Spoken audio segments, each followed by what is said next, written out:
पहले पेपर में 300 में से 283 नंबर आए थे। एक दिन अचानक रात को मैं सो रहा था 9 बजे, मेरे किसी मित्र का ही कॉल आया कि धनराज जो पेपर तूने दिया था वो तो कैंसिल हो गया। 2021 में पिताजी का देहांत हो गया था, तो तब एक बहुत बड़ा धक्का लगा। लेकिन बड़े भाई साहब ने उस वक्त बिल्कुल भी महसूस नहीं होने दिया। मेरी शादी हो रखी थी, मेरे बच्चे भी थे, तो एक व्यक्ति के लिए तो कोई हेल्प भी कर दे, सबके लिए हेल्प करना और ये कहना कि तू तेरी जहाँ इच्छा है वहाँ जाके पढ़ो, मेहनत करो, कोई भी किसी प्रकार की दिक्कत नहीं है, कुछ सोचना नहीं है। बड़ी बड़ी जो कोचिंग्स के नाम है वहाँ से पढ़ के ही केवल सिलेक्शन नहीं लिया जा सकता। जीके विद राकेश जांगीड़ परिवार का बहुत बहुत धन्यवाद कि मेरी जो संघर्ष की यात्रा थी उसके अंदर ये कोचिंग संस्थान बहुत बड़े एक साथी के रूप में उभर कर आया था और सर का मार्गदर्शन हमें लगातार रूप से मिला। एक सर खास तौर से मैं धन्यवाद देना चाहूंगा, इतना पर्सनली बच्चों के साथ जुड़ना। आज के समय में हर किसी के कॉल का जवाब दिया नहीं जाता है, मैसेज का जवाब नहीं दिया जाता है, तो फिर सर जैसे ही मेरे साथ जुड़े तो मुझे तो ऐसे लगा जैसे कोई खजाना मिल गया। सर जो भी मेटेरियल प्रोवाइड करवाते थे मैंने पढ़ना शुरू कर दिया। कुछ मैंने सर को पूछ के मार्केट से कुछ किताबें लेकर आया। नमस्कार दोस्तों, स्वागत है आप सभी का आज के इस इंटरव्यू सेशन में। और जैसा कि साथियों आप लोगों ने थंबनेल पे स्क्रीन पे देख रहे होंगे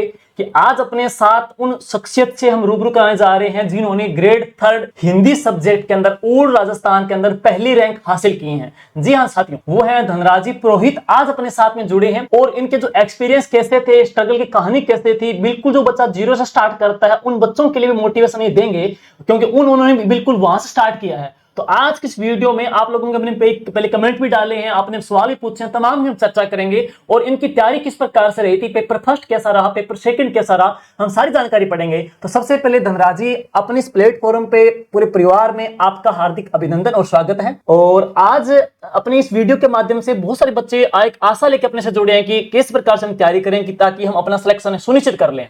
तो सबसे पहले अपने साथियों को अपना थोड़ा इंट्रोडक्शन दीजिएगा जी। बिल्कुल सर, बहुत बहुत धन्यवाद sir. GK with Rakesh Jangid परिवार का बहुत बहुत धन्यवाद कि मेरी जो संघर्ष की यात्रा थी उसके अंदर ये कोचिंग संस्थान बहुत बड़े एक साथी के रूप में उभर कर आया था और सर का मार्गदर्शन हमें लगातार रूप से मिला था। मेरा नाम धनराज पुरोहित है और मैं बीकानेर जिले की नोखा तहसील में, वैसे गांव नहीं है, प्रॉपर नोखा से बिलोंग करता हूं। मैंने कक्षा 12 के बाद में प्राइवेट विद्यालय में पढ़ाना शुरू कर दिया था। उसके बाद में काफी दिन तक मैंने पढ़ाई से संबंधी कोई मार्गदर्शन नहीं मिला या मेरे पास कोई लक्ष्य या टारगेट नहीं थे, तो बस स्कूल में पढ़ाना और उसके बाद घर पे आ जाना और जो नॉर्मल दिनचर्या होती है घर की उसके अंदर समय चला जाता था। बाद में सबसे पहले जो प्राइवेट स्कूल के प्रिंसिपल थे उन्होंने मुझे प्रेरित किया कि आप बीएड करो, बीएड करने के बाद में शिक्षक की तैयारी करो। तो 2019 में मेरी जब बीए हो गई थी, बीए के बाद में मैंने बीकानेर के कॉलेज से बीएड शुरू करी और लगभग 2021 तक बीएड पूरी हो गई थी। उसी के दरमियान एक भर्ती निकली थी बीच में,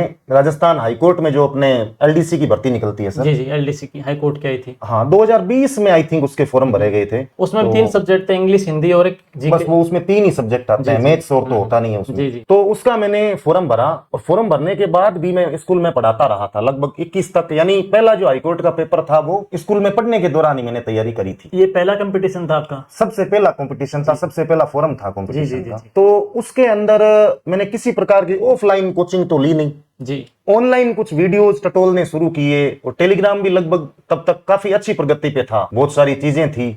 लेकिन सर कई बार होता है कि ज्यादा चीजें भी अवेलेबल होती है ना, थोड़ी आभासी होती है, तो पता नहीं है किसको फॉलो करें किसको नहीं करें। जी जी सही है। तो ढूंढते ढूंढते कुछ अच्छे गुरुजन मिले, जैसे सर का चैनल भी उस वक्त आई थिंक उतना सर ग्रो नहीं था बिल्कुल। सर के भी वो संघर्ष की यात्रा शुरू थी। जी जी। फिर भी मुझे जो सर का मैटर है, बताने का तरीका है, वो बहुत अच्छा लगा। एक सर खास तौर से मैं धन्यवाद देना चाहूंगा, इतना पर्सनली बच्चों के साथ जुड़ना। जैसे आज के समय में हर किसी के कॉल का जवाब दिया नहीं जाता है, मैसेज का जवाब नहीं दिया जाता है, तो फिर सर जैसे ही मेरे साथ जुड़े तो मुझे तो ऐसे लगा जैसे कोई खजाना मिल गया हो। हमारी चैट होती थी हर बात पे, मतलब मुझे पता है इनके एग्जाम के बारे में, एलडीसी एग्जाम का भी इवन पता है, वो मैंने सर को बताया था कॉल करके। तो मुझे लगा कि अब किसी प्रकार की कोई चिंता नहीं है, तो मैंने सर जो भी मैटर प्रोवाइड करवाते थे मैंने पढ़ना शुरू कर दिया। कुछ मैंने सर को पूछ के मार्केट से कुछ किताबें लेकर आया क्योंकि तब तक मुझे पता नहीं था। बाकी अब तो मैं आपको बताऊंगा बिल्कुल कौन कौन सी किताबें पढ़नी चाहिए, वो बात करेंगे हम लोग, लेकिन आएंगे उस पे अपने आगे बात करेंगे। अब मैंने पेपर दिया सर। जी जी। और पहले ही पेपर में लगभग तैयारी तो हो गई थी सर, 7-8 महीने की। 3 सब्जेक्ट आते थे, इंग्लिश ग्रामर, हिंदी ग्रामर और अपने राजस्थान जीके प्लस थोड़ी सी इंडिया की ज्योग्राफी। जी जी। तो जीके और हिंदी वाले पोर्शन में तो सर की बहुत बढ़िया हेल्प मिल गई। जीके में अपने चैनल के माध्यम से मिल गई, हिंदी में सर ने अपने गाइड कर दिया और इंग्लिश में वैसे शुरू से ही मुझे मेरी स्ट्रॉन्ग थी। तो तीनों सब्जेक्ट सर बहुत अच्छे से पढ़ने के बाद मेरे पहले पेपर में 300 में से 283 नंबर आए थे। वाह शानदार है। वो खुद को ही सर विश्वास नहीं हुआ था और लोग बोल रहे थे यार ये कैसे हो गया। मेहनत खूब थी। तो वो सर केवल रिटर्न का पेपर लगभग हो गया था, 283 मार्क्स उन्होंने लिए हैं 300 में से उस एग्जाम में, और ऑल राजस्थान में आपकी 3rd रैंक थी मेरे ख्याल से। रैंक सर रिटर्न में है ना, पहले डिसाइड हुई नहीं थी क्योंकि Decide- टाइपिंग नहीं हुई पहले वाले की। जी। लगभग अंदाज लगा सकते हैं कि रैंक तो रही होगी उसमें। तो उसके बाद सर मैं टाइपिंग की तैयारी कर रहा था, और टाइपिंग की तैयारी वहीं सर घर पे ही करता था, और एक अपने सर थे घर के आसपास, तो उनसे थोड़ा गाइडेंस ले लिया। तैयारी करते करते सर एग्जाम के जो टाइपिंग एग्जाम होता है उसके 20 दिन बचे हुए। तो एक दिन अचानक रात को मैं सो रहा था 9 बजे, मेरे किसी मित्र का ही कॉल आया कि धनराज जो पेपर तूने दिया था वो तो कैंसिल हो गया। अब नाम तो लोगों के लेने नहीं चाहिए, फिर भी वो बात उस वक्त बताने की नहीं थी, बिल्कुल। लेकिन मुझे बहुत बड़ा धक्का लगा। तो 10-15 मिनट तक मैं सोचता रहा सर, और उसके बाद मैंने कहा ज्यादा सोचने से, समय खराब करने से इसका कोई हल नहीं है, तो कोई और रास्ता देखते हैं। तब तक मैंने रीट के लिए सर फॉर्म भर रखा था, और रीट प्री जो अपने 2022 वाला हुआ था ना, उसके केवल 20 दिन बचे हुए, ओनली 20 दिन थे। 20 दिन में ये समझ पैदा नहीं होती है कि आप कौन सी किताब पढ़ें कौन सी नहीं पढ़ें। तो हिंदी, अंग्रेजी, जीके वो सारा मैटर मुझे आता था। अब रीट के लिए अलग क्या था सर, साइकोलॉजी और ये पेडागोजी और ये चीजें मैंने नाम ही नहीं सुने थे कभी। हाँ, कभी पढ़ा नहीं पड़ा इनसे। हाँ, तब मैंने कहा कि ये जो जितने पुराने पेपर है 2012-13 से लेके, मैंने सारे पुराने पेपर में जितने भी क्वेश्चन थे उनको मैंने समझा, उनको याद ही कर लिया एक प्रकार से, कंसेप्ट समझा पेपर का, कंसेप्ट समझ लिया। और वो क्वेश्चन लगभग रिपीट भी हो गए थे। कुछ मैंने एक छोटी अपने शिक्षण विधि की किताब छोटी सी आती है, हाँ छोटी सी, तो 10-15 दिनों में वो पढ़ ली, और थोड़े साइकोलॉजी के पुराने क्वेश्चन थे लगभग एमसीक्यू 500 के आसपास जी, वो मैंने निकाल लिए। तो 20 दिन बाद में इतना विश्वास तो नहीं था कि पेपर ये अच्छा हो जाएगा, लेकिन रीट प्री के अंदर भी जो 2022 में हुआ था सर, उसमें 137 पॉइंट समथिंग मार्क्स मेरे बहुत आगे थे एसएसटी वाले पार्ट से। तब और ज्यादा आत्मविश्वास आ गया कि अब तो अपने पीछे हटने वाले नहीं है, अपने खूब तैयारी करेंगे, और जहां भी दिक्कत आएगी तो अपने गाइडेंस करने के लिए सर हैं साथ में। फिर बाद में मैंने मेंस की तैयारी शुरू कर दी सर, जी जी, रीट मेंस की। पहले मैं सर अपने जैसे एसएसटी और हिंदी दोनों से ही फॉर्म भरता था। अभी अपने अभी बच्चे कंफ्यूज होते हैं कि दोनों सब्जेक्ट में किसको चूज करें, ये भी बच्चों के सामने दमन रहता है। ये सर रहता है ना, तो इसका लगभग अपने ऐसे कर सकते हैं। चलो क्वेश्चन पे लास्ट में आएंगे, पहले थोड़ा बता दीजिए आपने जैसे चूज किसको किया। ठीक है, तो मैंने काफी दिन तक सोचा, 2-3 दिन तक मैंने कहा यार दोनों का फॉर्म भरते हैं, अपने एसएसटी और हिंदी का। फिर मैं कंफ्यूज होकर लास्ट में मैंने निर्णय ये लिया कि ऐसे दिक्कत हो जाएगी, अब नए स्टूडेंट भी हैं, अपने अपने नौकरी प्राप्त करनी है। पहला तो हमारा यही है कि लक्ष्य है कि नौकरी मिल जाए, नौकरी मिल जाए, क्योंकि हर हालत में आगे ऑप्शन था ही नहीं ना। अब कुछ लोग तो ये सोचते हैं कि ऑप्शन बी है अपने पास, मैंने ऑप्शन बी को सोचा ही नहीं, ऑप्शन बी अपने रखना ही नहीं, ऑप्शन ए ही अपने हासिल करना है। बिल्कुल। तो सर मैंने केवल हिंदी से ही फॉर्म भरा जी, फिर उसमें अलग चीजें तो कोई खास थी नहीं, हिंदी ग्रामर को थोड़ा डीपली पढ़ना था, और बाकी अपने कोर्स चेंज कर दिया था लास्ट ईयर। मेंस के लिए शैक्षिक परिदृश्य और आईसीटी कंप्यूटर का भाग है, और छोटे छोटे कुछ और सब्जेक्ट थे, तो उन चीजों के ऊपर मैंने गहराई से सर काम किया। लगभग मुझे 8-10 महीने के करीब समय मिल गया था। तो वो एग्जाम बहुत अच्छे से तैयारी करने के बाद में जब एग्जाम दिया मैंने, उस एग्जाम के सर 10 दिन बाद में वो जो पहले एग्जाम रद्द हुआ था ना, उसका एग्जाम वापिस हुआ, शायद उसके 13 दिन बचे हुए थे। तब मुझे उसकी भी तैयारी करने की जरूरत नहीं पड़ी, क्योंकि कॉन्फिडेंस इतना बिल्ड हो चुका था। बहुत अच्छा हो गया। पहले 2-3 एग्जाम हो गए थे, और हाईकोर्ट वाली तैयारी पहले से थी मेरी। पात्रता का भी अच्छा स्कोर आपका 137 आ गया आपका। हाँ, उसमें भी पात्रता भी अच्छा हो गया। तब मैंने हाईकोर्ट एलडीसी का दोबारा जो पेपर दिया था सर, बिना तैयारी दिया एक प्रकार से, लेकिन तैयारी तो पहले से थी अपने। तो उस पेपर के अंदर इस बार 286 स्कोर हो गया था। अच्छा, टाइपिंग भी इस बार दे दी मैंने, फाइनल सिलेक्शन भी उसका हो गया, और रीट वाला भी बाद में रिजल्ट आ गया था। रीट का बाद में आया था, रीट में लेवल 2 हिंदी से मेरी प्रथम रैंक प्राप्त हुई थी। अंक बता दीजिए, बच्चे अंक भी पूछते रहते हैं। रीट में सर अंक ऐसा है कि पहले मेरे 267 मार्क्स थे, 267 मार्क्स थे। अभी कुछ दिनों पहले ही, 1-1.5 महीने पहले की बात है, रिवाइज्ड रिजल्ट आए थे। रिवाइज है, जैसे काफी साइंस वाले, हिंदी वाले काफी कोर्ट में गए थे, इंग्लिश का इनका। तो उसके बाद स्कोर बढ़ के लगभग 275 हो गया सर। 275 क्योंकि काफी 300 में से 275 अंक इनके रहे हैं एग्जाम, तो ये इनका रहा है परफॉर्मेंस। आप नए जो बच्चे हैं वो देखो पहले एक प्लान सोचते हैं कि क्या करें, और एक जैसे कई बच्चे भी थे जो पेपर रद्द हुआ था, जो 26 सितंबर 2021 को पेपर हुआ था ना, पात्रता का पेपर जो रद्द हुआ था, पहले हुआ था, तो बच्चों का अच्छे स्कोर थे, सिलेक्शन भी हो गया था, लेकिन उसके बावजूद बच्चे टूटे नहीं, वापस उन्होंने कम बैक किया। और कई सारे ऐसे इंटरव्यू भी आए हैं जो फर्स्ट ग्रेड में, सेकंड ग्रेड में सेलेक्ट हुए हैं। तो ये इनकी स्टोरी हम आगे बात करेंगे, लेकिन इन्होंने अपना इंट्रोडक्शन दिया है कि किस प्रकार से पहला एग्जाम बिल्कुल बिगिनर होकर के स्टार्ट इन्होंने किया एलडी से, और एलडीसी में भी उन्होंने देखो अच्छे स्कोर 283 फिर 286 स्कोर अप ही इन्होंने किया है, और ग्रेड 3 का तो आपको बता ही दिया है। और उसी पे मेन हमारा जो आज का पॉइंट बिंदु रहेगा कि किस प्रकार से इनकी तैयारी रही थी, कंप्लीट बातें हैं। तो वर्तमान में अभी आप पदस्थापन बीकानेर हो?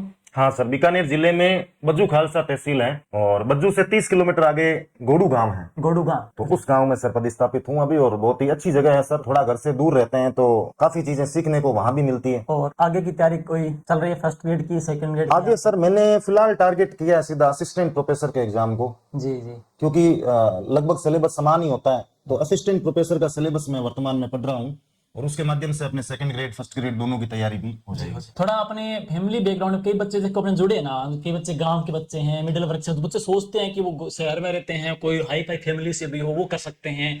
तो गांव के बच्चों में भी है, कई बच्चे घर में रह करके भी सोचते हैं कि हम कर पाएंगे नहीं कर पाएंगे। तो आपका बैकग्राउंड किस प्रकार से रहा है? माता पिता जी हैं आपके, भाई साहब, थोड़ा ये भी बता दीजिए। बच्चों में भी बहुत सी लालसा रहती जी है। सर, ये बिल्कुल जरूरी होता है। फैमिली बैकग्राउंड का ऐसा है कि बहुत ही एक जनरल से परिवार से सर बिलोंग करते हैं। खेती का कार्य आप मान सकते हैं, बहुत ज्यादा वो अपने जैसे ट्यूबवेल कुएं और होता है वो तो है नहीं, सामान्य खेती कर लेते हैं। और उसके अलावा पिताजी मेहनत मजदूरी कर लिया करते थे। 2021 में पिताजी का देहांत हो गया था। उसके बाद में जो सबसे बड़ा सहारा रीट मिला, के टाइम मतलब हाँ सर, वो उसी दरमियान 1 मई 2021 को, तो तब एक बहुत बड़ा धक्का लगा। लेकिन बड़े भाई साहब ने उस वक्त बिल्कुल भी महसूस नहीं होने दिया। मेरी शादी हो रखी थी, मेरे बच्चे भी थे, तो एक व्यक्ति के लिए तो कोई हेल्प भी कर दे, सबके लिए हेल्प करना और ये कहना कि तू तेरी जहां इच्छा है वहां जाके पढ़ो, मेहनत करो, कोई भी किसी प्रकार की दिक्कत नहीं है, कुछ सोचना नहीं है। और मेरे बड़े भैया भी सब्जी का कार्य करते हैं, अपने सब्जी बेचते हैं, थोक का कार्य है सब्जी का। परिवार एक साधारण पृष्ठभूमि है बिल्कुल, वहां से प्रेरणा अच्छी मिल गई थी, परिवार वालों ने भी सपोर्ट किया। उसके बाद में अच्छे गुरुजन मिल गए, माहौल अच्छा मिल गया। और कुछ अपने जो मेहनत करते हैं, सबसे बड़ी मेहनत होती है। चलिए अब बात करते हैं, जैसे आपने रीट की मुख्य परीक्षा की तैयारी की, वो सेल्फ स्टडी की या मतलब ऑफलाइन है या कैसे, कहाँ रह के की थी? इस पे आएंगे, बुक्स पे बाद में आएंगे इसके बाद में। तैयारी सर वैसे देखें तो वैसे तो मैंने तैयारी ऑफलाइन ही करी थी। ऑफलाइन की थी, घर पे की थी आपने? घर पे ही। एक मैं किसी प्रकार की लाइब्रेरी नहीं गया सर। जी। लाइब्रेरी देखो, मैं अलग-अलग बुरा होता नहीं है बता choice। रहा, लाइब्रेरी अच्छी होती है, हाँ। लेकिन मेरे लिए लगातार ना कोई दूसरी जगह पे काफी समय तक बैठना वो थोड़ा मुझे अच्छा नहीं लगता था। मैं घर वालों के पास में ही रहकर, या जो नॉर्मल सी सर आवाज होती है घर में जैसे बच्चे चलते करते रहते हैं, हैं। उनसे मुझे सर डिस्टर्बेंस नहीं होती। जी जी। मुझे थोड़ा हो हल्ले में पढ़ने की आदत है, आदत है। लेकिन यह है गलत। हम्म। साइलेंस में पढ़ना चाहिए। एक लेकिन वो माहौल ऐसा अपना सूटेबल है वैसे वैसे। शुरू से ही हो गया था सर। 12th में मेरे कॉमर्स सब्जेक्ट था, और 12th में मेरे पूरे तहसील में मैं लड़कों में टॉप था। मेहनती रहे हैं स्टार्टिंग से। ये ऐसे नहीं है कि कई बच्चे कमेंट कर देते हैं फालतू में, कई वीडियो डाल देते हैं कि ऐसे लगे हैं वैसे लगे हैं। देखो ऐसा नहीं, कहना इजी होता है, कमेंट करना इजी होता है, लेकिन जो बंदा इन परिस्थितियों से गुजरता है ना, उनको पता है कि मेहनत किस कदर होती है और रैंक किस कदर लाई जाती है। तो ये मेहनत होती है। तो इन चीजों को आप थोड़ा देखा करो भाई, जो बच्चों की मेहनत होती है उनको सराहा करो, ताकि उनको भी अच्छा लगे, कि मोटिव मिले। और ये आप लोगों के लिए वीडियो निकालते हैं तो इसीलिए कि मेरे अलावा आगे उनके जो भाई बंधु जुड़ने वाले हैं, इस लाइन में आने वाले, उनको भी एक अच्छी प्रेरणा मिले। तो यही हमारा मोटो रहता है वीडियो के माध्यम से भी। तो आपने सेल्फ की तैयारी है, तो अब आप अपने आते हैं टॉपिक पे। मेन आपका सब्जेक्ट फर्स्ट, सब्जेक्ट सेकंड पे मेन बिंदु पे आते हैं। सबसे पहले बात करेंगे सब्जेक्ट 2, जो आपका मेन हिंदी सब्जेक्ट है। तो बच्चे पूछते हैं हिंदी के लिए कोई भी आपने कैसे पढ़ा, कंप्लीट आपकी स्ट्रेटजी बताइएगा। हिंदी विषय के लिए मैं सर बताना चाहूंगा, हिंदी के लिए बहुत ही आसान मैं कर दूंगा लगभग, अगर आप ये चीजें फॉलो करते हैं, क्योंकि मैंने काफी सोर्सेज देखने के बाद में लास्ट में कंक्लूजन निकाला था। 3rd ग्रेड में तो सर हिंदी एकदम ही जनरल आती है, साहित्य का पार्ट आता नहीं है। व्याकरण आती है, तो व्याकरण में सर समस्या यह है कि राजस्थान में 2 प्रसिद्ध किताबें चलती है। जी जी। किताबें और भी बहुत है, लेकिन अपने इन 2 पे ही बात करेंगे। राघव प्रकाश सर की किताब चलती है, और एक चलती है KR मैया सर की किताब चलती है, वितान पब्लिकेशन बहुत अच्छी आती है उनकी, बहुत बढ़िया। ज्ञान वितान पब्लिकेशन, KR मैया सर की किताब। KR मैया सर अजमेर में। तो सर होता क्या है, अब दोनों किताबें व्याकरण की है, तो लगभग बहुत बड़े बड़े टीचर वो भी बताते हैं कि आप दोनों में से कोई भी उठा लो। तो सर दोनों में से कोई भी उठाते हैं, तब क्या होता है कि एक में व्याकरण का पोर्शन अच्छा है, एक में शब्द वाला पोर्शन अच्छा है। अच्छा ऐसे है दोनों में, तो फिर अपने को दोनों किताबें ही पढ़नी है, दोनों करनी है। अब 2 का नाम सुनते ही बहुत सारे मतलब स्टूडेंट या कैंडिडेट ये सोचते हैं बड़ी किताब है ऐसे बोल देते हैं कि 2 किताबें कैसे पढ़ लेंगे अपने। तो सर 2 तो पढ़नी नहीं है, क्योंकि ग्रामर तो एक लॉजिकल चीज होती है।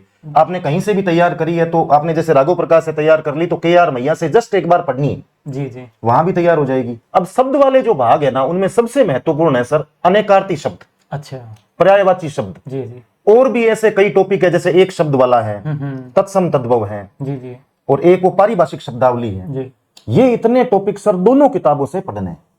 और ये दोनों किताबें पढ़ के आप कम से कम 3-3 बार आपको दोनों किताबें पढ़नी है, कुछ शॉर्ट नोट्स बनाने हैं। फिर जहां तक सर मुझे लगता है, मैंने लगभग इंडिया में आयोजित होने वाली प्रत्येक परीक्षा की हिंदी ग्रामर के क्वेश्चन देखे हैं जी। एक भी क्वेश्चन आपका गलत नहीं हो सकता। कुछ अपवाद के तौर पे जो आते हैं ना बाद में डिलीट होने वाले, उनको आप छोड़ दीजिए, उनको छोड़ दें। यदि 100 क्वेश्चन भी किसी एग्जाम में आते हैं, तो ये दोनों किताबें लगभग 98 तक के क्वेश्चन कवर कर लेती है। बिल्कुल, इतना ही सही, और क्या चाहिए। तो कोई आपको हरा नहीं सकता है। आप दोनों को मिला के एक कॉम्बिनेशन बनाए अच्छा सा, और हर वक्त दोनों किताबों को साथ में रखें, क्योंकि आपका मूल सब्जेक्ट हिंदी है। मूल सब्जेक्ट हिंदी। तो आप उसमें बिल्कुल रम जाएं आप। दोनों किताबों में। और हिंदी तो उतना कुछ होता ही नहीं है। जीके का पार्ट कितना लेंदी होता है, हाँ लेंथी बहुत है। जीके से तो शायद मुझे लगता है 10 गुना आसान है सर। हाँ और बिल्कुल, बचपन से हम पढ़ते भी तो आए हैं, पढ़ते भी आ रहे हैं, लिटरेचर तो है नहीं इनके। लिटरेचर नहीं है, ये सबसे बड़ा फायदा है सर। 12-13 में सर लिटरेचर भी आता था पहले, अच्छा। 3rd ग्रेड में। उसके बाद में जो नया सिलेबस बनाया है ना भाई, पहले तो रीट में अपने एक ही पेपर होता था, हाँ एक अब ये 2 पेपर होने लगे हैं ना। उसके बाद में इन्होंने ये केवल हिंदी डाल के बहुत अच्छा काम किया है। ऑनलाइन हिंदी डाल दी ना। यस, तो आपने दोनों को पढ़ाए हैं, और इनका अभ्यास फिर कैसे करते थे? अभ्यास के लिए बच्चे पूछते हैं। अभ्यास करने के लिए ये था कि सर कुछ मैंने टेस्ट सीरीज ले रखी थी। एक तो अपने GK with Rakesh Jangid app है ना, उसके माध्यम से सर जो टेस्ट सीरीज बनाते थे वो तो समग्र टेस्ट सीरीज थी अपने पूरे कंप्लीट हो गया, 150 क्वेश्चन की हो गई। हाँ पूरे क्वेश्चन की। एक तो सर वो ले रखी थी जी। और पार्ट वाइज क्वेश्चन प्रैक्टिस करने के लिए मुझे लगता है उससे अच्छा कोई साधन हो नहीं सकता है। दिशा 2020 की जो किताबें आती है वर्तमान में, शानदार। वो ब्रांड है सर अपने आप में। मतलब मैं ये कोई एंडोर्समेंट नहीं कर रहा हूँ नाम लेके, नहीं, बच्चों के रहते हैं, सिलेक्शन वाले बच्चे के तो वो बुक्स में रहते हैं। बॉक्स में रहती है। बिल्कुल है। वो सर वैसे तो हर सब्जेक्ट में ही मदद करती है, जीके में या जीके में भी अलग अलग पार्ट, ज्योग्राफी है, हिस्ट्री है। बिल्कुल है। तो वो सर हिंदी की भी आती है, हिंदी अंग्रेजी उनकी भी आती है। तो वहां से एमसीक्यू क्वेश्चन आप जितने ज्यादा निकाल सको उतने अपने निकालने हैं। बिल्कुल है। और एक KR भैया सर की एमसीक्यू किताब भी आती है, एमसीक्यू भी आती है थ्योरी के अलावा। एक उनकी वो तो प्रश्नमाला नाम से किताब आती है एमसीक्यू वाली, और जो मूल किताब है वो थोड़ी बड़ी किताब है जी। तो जितने ज्यादा सर एमसीक्यू प्रैक्टिस करेंगे उतना ज्यादा अपने फायदा होगा। और पीछे के पीवाईक्यू भी अच्छे से दिशा से कवर हो जाते हैं, दिशा से कवर होते हैं पुराने क्वेश्चन। और मूल पेपर भी सर करने मूल पेपर करना चाहिए भाई। आज जब से रीट शुरू हुई है, अगर आपको हिंदी के पेपर मिले, आपने बताया 2012 से आप पीछे से पेपर आपने निकाले, सारे मैंने निकाले सर। जी। मैंने सर उनके प्रिंट आउट निकाल लिए और मेरी टेबल के ऊपर मैं उनको रखता था। मैंने कम से कम सर 20-20, 30-30 बार उन क्वेश्चंस को एनालिसिस किया, उनको पढ़ा। और जहां तक सर मुझे लगता है ना, हम खूब सारा मटेरियल पढ़ते हैं, पढ़ना भी चाहिए, सिलेबस कवर होता है। बिल्कुल है। लेकिन सर पुरानी चीजें 50% से ऊपर रिपीट होती। पर आजकल जैसे कई बच्चे माइंड डिस्ट्रैक्ट भी होते हैं, वो एक चीज पे कंसंट्रेट नहीं रह पाते, जैसे कि एक किताब लेंगे, कोई वीडियो देखेंगे, हजारों किताबें इकट्ठी कर लेते हैं। ऐसे बच्चे बहुत डिवाइड भी होते हैं, मतलब ये भी बहुत बड़ा प्रॉब्लम है आजकल। उसके लिए सर सबसे पहले मन में एक विचार ये करना है कि कोई भी किताब है ना सर, वैसे किताब तो नाम ही ऐसा है, वो घटिया हो ही नहीं सकती। बिल्कुल मेहनत करते हैं। फिर भी कुछ लोग मान लेते हैं कि निम्न दर्जे की किताब है, प्रसिद्ध नहीं है, इससे प्रश्न आते नहीं। कोई भी किताब हो सर 80% तक कवर करती है। बिल्कुल। बात 20% की है तो आप एक अच्छी सी किताब, मैंने जैसे आपको हिंदी की बता दी है 2 किताबें, वो ले लीजिए और उसके बाद में बिल्कुल ध्यान को आप केंद्रित कर लीजिए और ये सोच लीजिए कि ये दोनों किताबें मेरा सिलेक्शन करवाएगी और मैं इन्हीं को पढ़ूंगा। इनके अलावा अगर कोई भी बुक है मैं उसको हाथ भी नहीं लगाऊंगा, वो डिस्ट्रैक्ट करती है सर। जी चलो, ये तो था पेपर 2 के बारे में। और आपने कितनी बार सिलेबस निकाल लिया वैसे एग्जाम तक? पूरा सिलेबस सर लगभग मैंने 5 बार निकाला। देखो इतनी बार सिलेबस निकालने के बाद ही आप उस मुकाम पे पहुंच पाते हो, जब आपके ऊपर एक हर एक परख हो जाए, एक बिंदु की परख हो जाए, तो जाकर के पॉसिबल है। अब आते हैं अपने धनराजी पेपर फर्स्ट पे आते हैं। पेपर फर्स्ट वाइड लेंथ है, बच्चे बहुत कंफ्यूज है, वो दोनों में सामंजस्य भी नहीं बिठा पाते दोनों के बीच में। अभी भी टाइम पड़ा है, जैसे कि अब अगस्त है एग्जाम, कब इनका जनवरी में एग्जाम है, बहुत लंबा टाइम पड़ा है, 5 महीने पड़े। बिल्कुल। तो आपको तो टाइम बहुत कम मिला था सर। तो अब अच्छा टाइम है, उस टाइम को अच्छे यूटिलाइज कर सकते हैं। जैसे इन्होंने 2 किताबें बताई, चलो पेपर 2 का इन्होंने कंप्लीट बता दिया। पेपर फर्स्ट पे आते हैं। पेपर फर्स्ट के बारे में आपकी बुक्स में क्या क्या था? पेपर फर्स्ट के लिए सर देखें तो अपने जैसे 2 तो भाषाएं आती है जी, लैंग्वेज आती है हिंदी और इंग्लिश, तो उसकी ग्रामर तो सेकंड पेपर में आप तैयार करोगे तो हिंदी तो वहां से हो ही जाएगी। और एक सामान्य सी हिंदी और अंग्रेजी आती है सर। कुछ बच्चे संस्कृत भी लेते हैं। जीके के अंदर अपने जीके की बात करें, इसमें शैक्षिक परिदृश्य आईसीटी वाले पोर्शन की, वो तो सर सेकंड पेपर में ही आ गया। हाँ ठीक है। फर्स्ट पेपर तो इनका हो चुका है। हाँ, हो चुका है। तो आप फर्स्ट पार्ट की बात अच्छा, कर फर्स्ट रहे पार्ट की बात करें अपने, हाँ वो तो हो गया इनका। ठीक है जी। तो शैक्षिक परिदृश्य है, आरटीई है, जी उनके लिए सर अगर बात करें ना तो ये चीजें काफी एक अच्छा सवाल है सर। क्योंकि नया पार्ट जुड़ा था और शैक्षिक परिदृश्य फर्स्ट ग्रेड में आता था। फर्स्ट ग्रेड में आता था, बिल्कुल। 3rd ग्रेड के कैंडिडेट के लिए अपने आप में ये सोचना कि ये क्वेश्चन आएंगे, कैसे क्वेश्चन आएंगे, किस प्रकार से हल होंगे, बिल्कुल है। तो ये पेपर देने के बाद मुझे पता चला कि चीजें उतनी ज्यादा कठिन नहीं है जितनी हम सोचते हैं। और शैक्षिक परिदृश्य के लिए जैसे आप एक किताब उठा लीजिए, अपने शाब्दी पब्लिकेशन की भी किताब आती है, निकाली थी पिछले वाले टाइम अपने ये किताब निकाली थी। आपके टाइम में जैसे ये बुक थे, अब तो इसको अपडेट कर दिया अपने। इनके टाइम आपने ये निकाली थी, इसमें आरटी एक्ट है, एनईपी हो गई, शैक्षिक परिदृश्य हो गया, राजस्थान की इकोनॉमिक्स, सरकार की फ्लैगशिप योजनाएं भी थी। अब इसको अपने अपडेट कर दिया है। अभी जो मार्केट में किताब शैक्षिक परिदृश्य की आई है वो ये वाली आई है, इधर ये वाली किताब आ रखी है, उसमें कंप्लीट कवर किया। नया सरकार का जो भी चल रहा है, MSARA, राजस्थान का शिक्षित राजस्थान अभियान चला, पहले RKSM भी था, अब MSARA, NEP, सारा अपडेट स्कूलों में जो परखर वगैरह अपडेट कर दिया है। तो सर ये अपने ब्लैक कवर वाली जो किताब है ना, वो उस टाइम चलती थी। इसको मैंने अंदर से ब्लैक कर दिया पूरा पेंसिल चला चला के। ये खूब चली थी। फिर 10 बार सर मैंने इस किताब को कम से कम पढ़ा, क्योंकि छोटी किताब छोटी किताब बहुत ज्यादा बड़ी नहीं है। और इसमें सब्जेक्ट कई कवर किए हैं, इसमें इकोनॉमिक्स भी है, Economics आरटी एक्ट है, एनईपी हो गया, शैक्षिक परिदृश्य हो गया, सरकार की योजनाएं भी डाल दी इसमें। और साथ में ही शैक्षिक परिदृश्य के लिए आप शाब्दिक की किताब पढ़ सकते हैं, और करंट की बुक भी सर निकालते हैं, ऐसी बहुत शानदार बुक करंट की लास्ट में आपके 15 पेज उस टाइम निकाले थे अपने, निकाले और थे। अच्छे कवर कर दिए प्रश्न, 12-13 प्रश्न आ गए थे उसमें। तो सर दो चीजें तो ये हो गई। दो गई। उसके बाद में सर ये राजस्थानी भाषा वाला जो भाग है, भाषा के 7 क्वेश्चन आए थे, 6-7 क्वेश्चन, वो भी राजस्थानी भाषा में आए थे। बच्चों को ये भी डाउट रहता है। इसमें सर हुआ ये था कि पेपर देते वक्त हम लोगों ने जो पेपर दिया था ना, उसमें तो किसी प्रकार की तैयारी काम नहीं है, तैयारी काम सब कोचिंग फेल हो गई। हाँ, सब बंदों के अनुमान फेल हो गए। आइडिया पहली बार था, ये तो सभी के लिए नया था। भाई हमने ये सोचा नहीं था कि राजस्थानी भाषा में कैसे क्वेश्चन पूछेंगे। बिल्कुल, बच्चे इन्होंने तैयार बिल्कुल गांव के जो एकदम लोकल साहित्यकार होते हैं, जैसे आपके बेल्ट में जो परलिका के साहित्यकार हैं, परलिका जी, राम स्वरूप जी, किसान जी के प्रश्न आए थे, उनके आए थे, सत्यनारायण जी सोनी के आए थे। जी जी। तो इसके लिए सर मेरे 5 में से 4 क्वेश्चन, मैं सच बता रहा हूं बिल्कुल, अच्छे हुए। 5 में से 4 सही हो गए थे। उसके पीछे सर रणनीति ये काम आई कि फर्स्ट लेवल का पेपर पहले हो गया था, तो मैंने सर एक दिन पहले ही उस पेपर को, जैसे अगले दिन हमारा पेपर था हिंदी का, जी जी। मैंने पूरा एनालिसिस कर लिया। मैंने कहा धनराज सवाल एक भी सही होने वाला नहीं है, तो इसके लिए किया क्या जाए। तो आप भी थोड़ा वैसे ही कर लेना। बिल्कुल। आप राजस्थान जीके पढ़ते जाएं, राजस्थानी भाषा का पार्ट तो हो ही जाएगा, आप नॉर्मली जो तैयार करते हो हैं। जाएगा। अलग आपको क्या करना है, एमए राजस्थानी की किताबें चलती है सर, बीए में भी होती है क्या एमए वो राजस्थानी भाषा? 11वीं 12वीं में चलती है, 11वीं 12वीं में 11वीं 12वीं में आती है। अपनी जो किताब निकाली अपने, देखो ये राम स्वरूप जी की फोटो, इसमें ये सभी की है। इस बार आपने डाल दिया? इस बार डाल दिया हमने। इसमें 11वीं 12वीं जो साहित्य किताब आती है ना, वो डाली है। और नेट राजस्थानी भाषा में जो प्रश्न पूछेगा नेट राजस्थानी भाषा में, वो भी इसमें डाले, प्योर राजस्थानी भाषा। तो आपको कहीं भटकने की जरूरत नहीं है इस बार। हमने तो देखो पहले अनुमान था नहीं, हमें भी नहीं था, हमने भी क्या प्योर राजस्थानी भाषा में नहीं दिए प्रश्न। मुझे पता हम गलती एक्सेप्ट करते हैं, लेकिन सभी नए थे, पता नहीं था प्रश्न कैसे आएगा। कोई भी राजस्थान की धरती पे ऐसा कोई बंदा नहीं था किसी भी कोचिंग का, केवल यहाँ की बात नहीं। लोगों ने विरोध भी किया, भरतपुर साइड के बच्चों ने विरोध भी किया था कि नहीं है, क्यों है, इसे कुछ नहीं, इसकी मतलब क्या है, किसी राजस्थान की नहीं।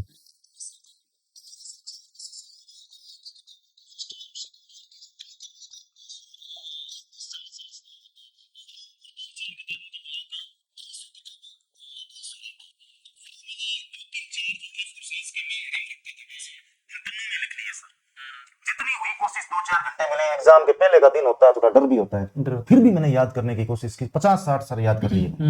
फिर वो 4 पन्ने एग्जाम देते वक्त मैं साथ में लेके चला गया। सेंटर के आगे मैं 3 घंटे पहले पहुंच गया था। वहां मेरे जैसे ही 7-8 कैंडिडेट्स को पकड़ लिया मैंने। 1-2 गर्ल्स थी, 4-5 लड़के थे। उनको मैंने कहा कि भाई बात ऐसी है, देखो ये 5 क्वेश्चन अपने एक भी सही होने वाला नहीं है। अगर आपको सही करने हैं, मैं गारंटी लेता हूं 3 क्वेश्चन सही कर देंगे अपने। तो अपने इनको याद करना है। तो फिर एक एक पन्ना सबने लिया, 10-10 मिनट उनको पढ़ा, फिर क्रॉस क्वेश्चन पूछे आपस में। 1 घंटा ये वार्तालाप चला। 250 की 250 किताबें 5-6 बंदों को याद हो गई। शानदार। और फिर 4-4 अच्छे क्वेश्चन से टाइम पे यूटिलाइज किया आपने। यूटिलाइज हो गया। तो बस एक पार्ट सर केवल था जो एक मार्गदर्शन या मान लो कोचिंग से नहीं मिला, और उससे कोई फर्क भी नहीं पड़ता 5 क्वेश्चन कितने होते हैं बिल्कुल है। इतने बड़े पेपर में। सभी ऐसे नहीं, आपके लिए, सभी के लिए, और सभी के लिए नए था पर्सन तो ये है। बाकी सर लगभग 145 क्वेश्चन तक का मैटर आपके माध्यम से कवर हो रहा था, पूरा का पूरा। अब कंप्यूटर के सवाल भी बड़ी बड़ी जैसे कोचिंग स्क्वायर नहीं आए थे, क्योंकि कंप्यूटर में इसमें होता ये है कि आपको बहुत ज्यादा इसमें माथा नहीं मारना है, डीप ज्यादा जाना भी नहीं है, जाना नहीं। आप अगर चले भी जाएंगे तो भी होने 2-3 ही होने तो नहीं। आप ऊपर से पढ़ेंगे तो भी 2-3 होने। बिल्कुल है जी। इससे अच्छा विषय पर ध्यान दो, शैक्षिक परिदृश्य पर ध्यान दो, साइकोलॉजी पर ध्यान दो। देखो ये बात नोट करने वाली, बच्चे उसमें पढ़ रहे रहते हैं, वो सब्जेक्ट को छोड़ देते हैं, सब्जेक्ट कमजोर पड़ जाता है, शैक्षिक परिदृश्य कमजोर पड़ जाता है। शैक्षिक परिदृश्य अच्छे प्रश्न आने हैं, करंट के अच्छे आने हैं, जीके के अच्छे आने हैं, उनको स्ट्रॉन्ग करो, ज्यादा बढ़िया। कंप्यूटर सर मेरा सब्जेक्ट रहा हुआ है 11th 12th first year second year final optional subject, जी जी। तब जाके मैं 4 सही कर पाया 5 में। ये तो कंप्यूटर में बहुत ज्यादा दिमाग नहीं लगाना है, जो थोड़े बहुत नोट्स होते हैं 15-20 पेज के, ठीक है, उतने ही पढ़ने हैं। और इसी प्रकार से अपने ये भी कर लिया है, राजस्थानी भाषा का भी हो गया, शैक्षिक परिदृश्य पे हो गया। अब आते हैं अपने करंट का बता दिया आपने, अब आते हैं जीके वाला जो पोर्शन है उस पे। जीके के पोर्शन के लिए सर किताबें मार्केट में खूब हैं, किताबें तो लेनी ही लेनी है, और उसके बाद उनको पढ़ना होता है।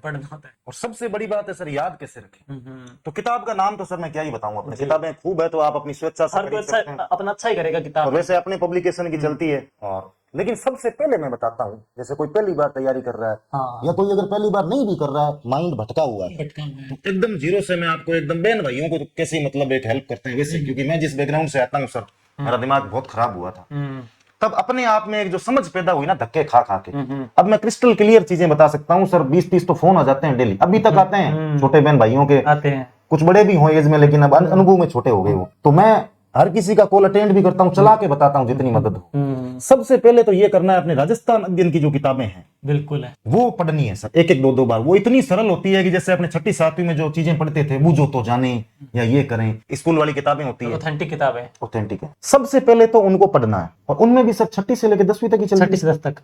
और अगर आप उठा सकें तो वैसे पहले 11th 12th में भी चलती थी हाँ, पहले पुराने चलते थे, पुरानी, लेकिन उनकी जरूरत नहीं है क्योंकि उसमें अपनी जो किताब है ना, इसमें हमने डाला है इस किताब राजस्थानी भाषा में। ये देखो, इसमें क्या पुरानी जो किताबें चलती थी ना, पहले वाली हाँ। पुरानी चलती थी, वो इसमें डाली है, नई वाली पुरानी दोनों डाली है वो ये है ना, फिर किताब तो सर राजस्थान अध्ययन में निचोड़ निकाला है। उसको हमने क्या कि नए डेटा डाल दिए। अब जो राजस्थान अध्ययन है ना, उसमें क्या हिस्ट्री कल्चर तो पुराना, कोई दिक्कत नहीं है। अब डेटा जैसे कृषि का डेटा डाल दिया, तो हमने कृषि का अब जो नया डेटा एक को कबो में अपडेट कर दिया, ऊर्जा की बात करते हैं उसको अपडेट कर दिया, तो बच्चों को हेल्प हो जाएगी कि do the update with authentic के साथ मिल जाता है। जो मेहनत इनको करनी थी वो पहले से सर ने कर रखी है। तो उस टाइम अपने जैसे इन्होंने तैयार किया, उस टाइम इतना हम पहले अवेयर नहीं थे। अब जैसे नया एग्जाम आ रहा है, पैटर्न हमको पता चलता है कि ये चीजें पूछ रहा है, तो अब बच्चों को बड़ी बनाई सामग्री मिल रही है। अब बस एक ध्यान है, वो भटके नहीं, बस मेन बात ये है बच्चों का। तो सर एक तो सबसे पहले शुरुआत करनी है यहाँ से जी, राजस्थान में। उसके बाद में एक दो किताबें हैं तथाकथित, मार्केट में नाम मैं नहीं लूंगा, जो बहुत बड़ी बड़ी किताबें आती पिछले 15-20 सालों से, उनको उठाना ही नहीं है भूल से। जी जी, अब उन पब्लिकेशन का नाम नहीं लेंगे सर, अपने जब बचपन में पढ़ते थे तब की वो किताबें चलती है जी। मैं इसीलिए बता रहा हूँ, देखो इतना ज्यादा कंफ्यूजन है उनमें, बहुत बड़ी बड़ी, सबसे ज्यादा आपको भटकाने वाली वही है। आजकल जो छोटी छोटी किताबें सर है, सर के अलावा भी कुछ और टीचर्स है, आप जानते भी होंगे, अभी जो 3-4 सालों में जो खूब मेहनत कर रहे हैं अच्छे से, उन्होंने खुद ने मेहनत करके फिर किताबें छापी है। अब सीधा मैटर उठा के मैं किताब छाप दूं 500 पेजों की, सर उसमें नहीं होगा। बिल्कुल है जी। तो पहले राजस्थान अध्ययन, फिर अपने शाब्दिक पब्लिकेशन की, या आपको अगर लगे कोई और बुक और भी अच्छे लगे जो भी करो वहां करो, वो आप पढ़ें। और एक दिशा वाली बताइए आपने कि उससे एमसीक्यू के पता चल जाएगा एमसीक्यू क्वेश्चन कैसे आ रहे हैं, आपको वो पैटर्न पता चलेगा एग्जाम का। दिशा वाली तो रखनी है। रखनी है। अब सर मैं थोड़ा पढ़ने का तरीका बताता हूँ। हाँ, ये जरूरी है।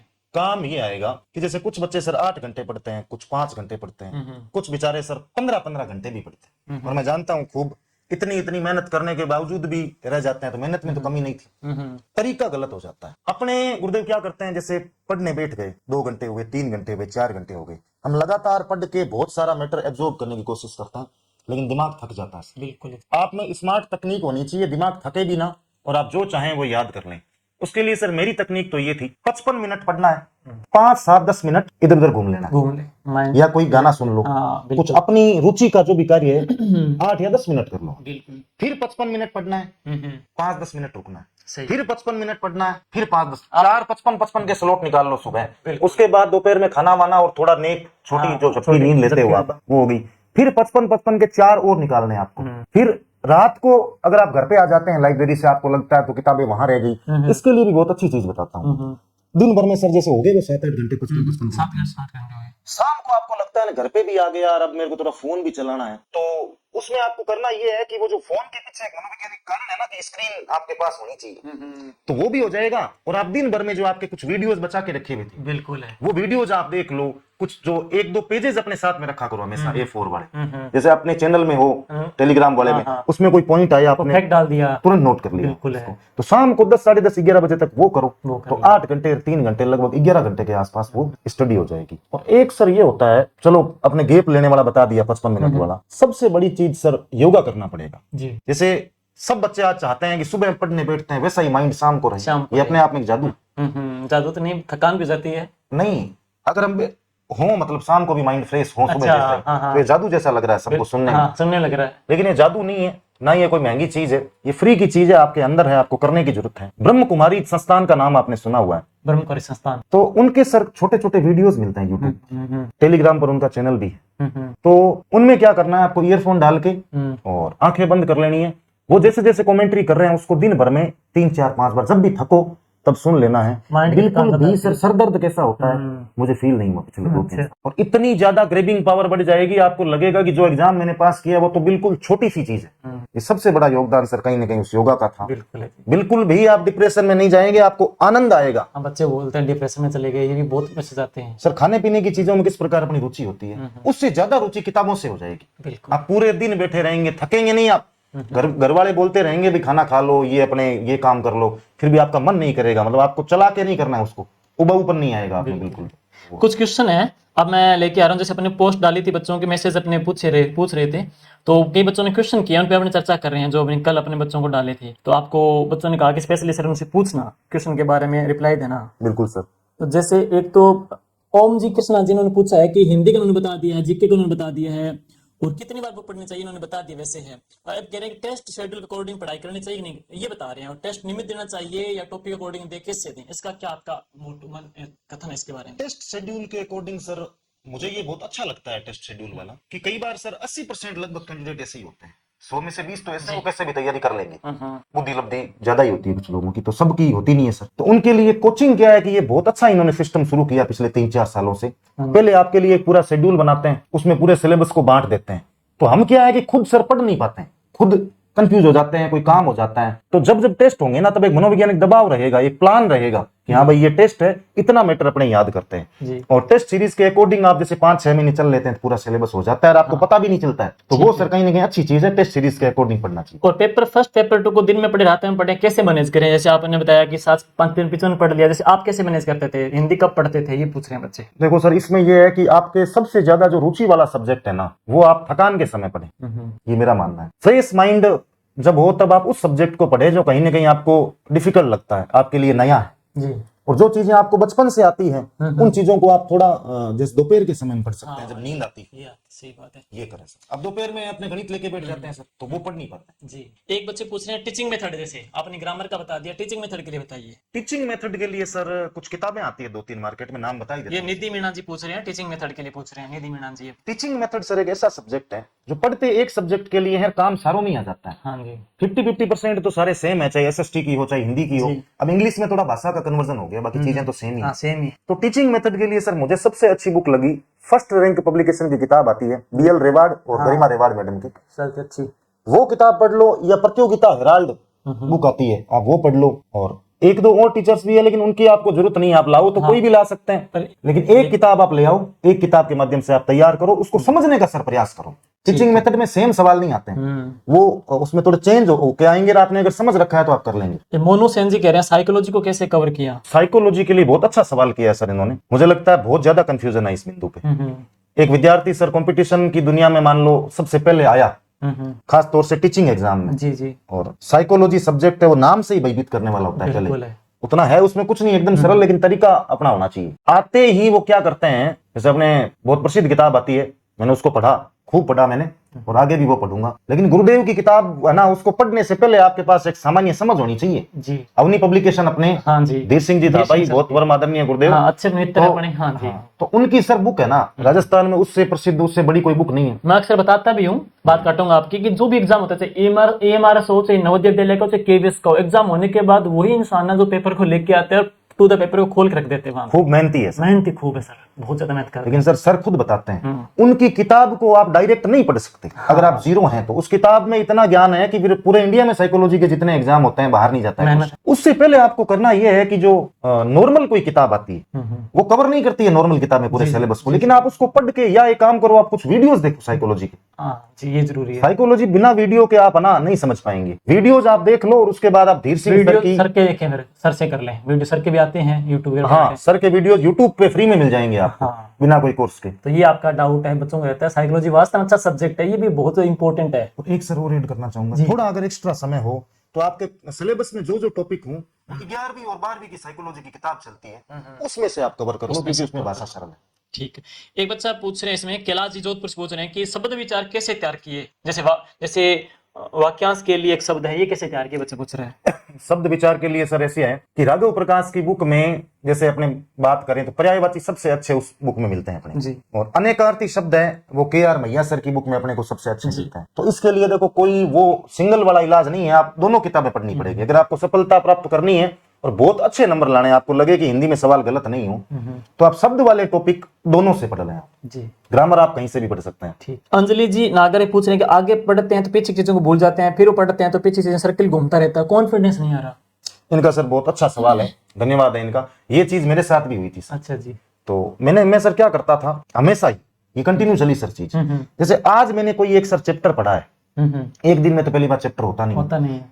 आज मैंने जो भी कोई मैटर पढ़ा, कल मैं उस सब्जेक्ट को पढ़ने से पहले एक बार मैं उसको पढ़ूंगा। जी। परसों मैं पढ़ने बैठूंगा तो कल दोनों दिन जो किया है उसको पढ़ूंगा, उससे अगले दिन मैं पढ़ने बैठूंगा तीनों दिन वाला पढ़ूंगा। 7 दिन तक ये चीज चलती है। अच्छा। 7 दिन तक तब आपकी ऐसी हो जाएंगी। आप जो आरएस के एग्जाम में मेंस में जो लिखते हैं ना, वैसे मैं तो लिख देता था सर, लगभग मेरे को रिटर्न में सारी चीजें याद हो। तो ये आपको करना पड़ेगा सर, एक सबसे बड़ी चीज तो ये है। और एक दूसरा सर, किताब के बारे में एक बड़ी रोचक चीज बताता हूँ। मेरे 2-3 मित्र हैं सर, उनके माध्यम से मुझे सीखने को मिला।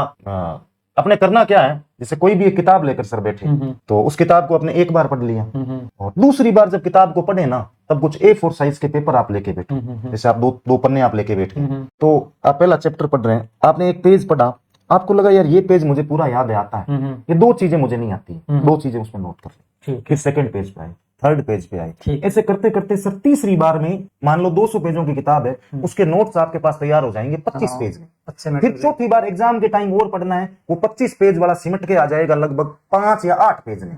ऐसे करके सारे सब्जेक्ट के नोट्स बनाने हैं। जैसे आपने साहित्य बनाए थे आपने एग्जाम वाले दिन सर 30 पेज में पूरा सिलेबस हो जाएगा, और आप एग्जाम सेंटर के बाहर बैठ के सिलेबस पढ़ सकते हैं पूरा। और एक अंतिम क्वेश्चन हो रहा है इसमें कि हिंदी से तैयारी करूं, ये पूछ रहे हैं सुनील, पूछ रहे हैं कालेर जी, हिंदी से तैयारी करूं एसएसटी, समझ में नहीं आ रहा, दोनों सब्जेक्ट वीक है, हिंदी थोड़ी ज्यादा अच्छी है, ज्यादा ही है, तो इसमें सुनील कालेर जी को मैं सुझाव देना चाहूंगा सर कि आप फॉर्म दोनों का भरें। फॉर्म इसीलिए भरें क्योंकि सर लास्ट ईयर मैंने तो चलो सर तैयारी वो अच्छी हो गई भगवान की कृपा से और आपके आशीर्वाद से, और सिलेक्शन हो गया।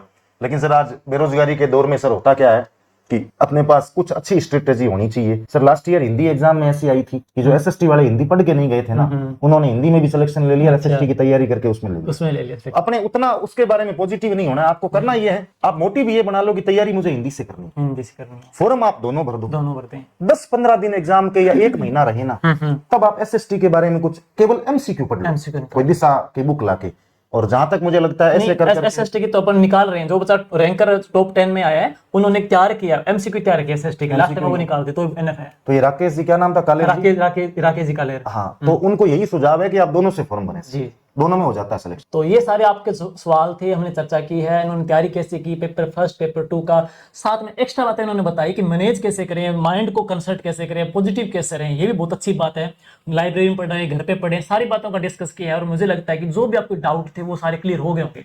फिर भी आपका कोई डाउट रहे तो इस वीडियो का जब आपका अपलोड होगा ना, उसमें कमेंट में आप डाल देना, सर आपको रिप्लाई करा देंगे। बिल्कुल। और कोई संदेश बच्चों को देना चाहो तो आप? संदेश सर यही है कि देखो, बहुत बड़ी बड़ी जो कोचिंग्स के नाम है, वहां से पढ़ के ही केवल सिलेक्शन नहीं लिए जा सकते हैं। गुरुदेव ने हजारों सिलेक्शन दिए हैं, और मैं छोटे से शहर से बिलोंग करता हूं, वहां भी प्रत्येक जो कैंडिडेट है वो सर को जानते हैं, गांवों तक में जानते हैं, क्योंकि एक निःशुल्क टाइप में। वैसे देखो, जीवन को, सिस्टम को चलाने के लिए अर्थ जरूरी है, तो एक लिमिटेड मात्रा में ही आपसे अर्थ लिया जाता है यदि आप कोई टेस्ट सीरीज लेते हैं या कुछ और आप खरीदते हैं। बाकी टेलीग्राम, मुझे लगता है सबसे बड़ी मदद जो सर करते हैं वो टेलीग्राम के माध्यम से एकदम फ्री है सर। और वहां से अगर आप नोट्स तैयार कर लेते हैं तो आपको कोई रोकने वाला नहीं है। और इतना हो जाने के बाद में मूल चीज ये है कि आपको खुद को पढ़ना पड़ेगा। 5 महीनों के लिए सर शादी समारोह, आजकल थोड़ा रिस्पेक्ट ज्यादा होता है बच्चों का, ये भी है, बहुत विकल्प ज्यादा हो गए कुछ, तो करके बच्चे अब मतलब भ्रमित ही बहुत हो रहे हैं, है ना, ये हमने चर्चा की इस पे।